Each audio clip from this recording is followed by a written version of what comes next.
آیا میدونید محبوب ترین عمل در نزد خداوند کدام است؟ در روایت بخاری و مسلم آمده است که مادر مؤمنان عایشه صدیقه رضی الله عنها می فرماید از پیامبر خدا صلی الله علیه و سلم پرسیدند که کدام عمل در نزد خداوند محبوب تر است، یعنی کدام عمل را خداوند بیشتر دوست می دارد؟ در جواب فرمودند عملی که بر دوام باشد اگرچه اندک باشد. مثلا نفر در یک شب تا سحر قرآن را ختم می کند و بعدا تا رمضان سال دیگر قرآن را نمی خواند.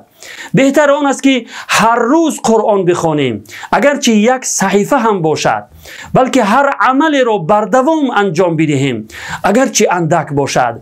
پروردگارا بر دوام انجام دادن عملهای نیک و صالح را به ما توفیق عطا فرما. آمین یا رب العالمین. اگر نصیحت کردن نمیتوانید، لااقل به سوی نصیحت راهنمایی کنید. لایک ماندن شما سبب می شود که این گونه نوارهای اسلامی به دیگران برسد و برای شما هم اجر و پاداش نصیب شود.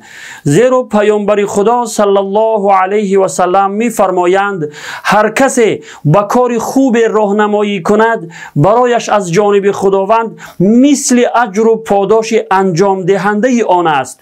پس در نشر خوبی ها سهم گذار باشید.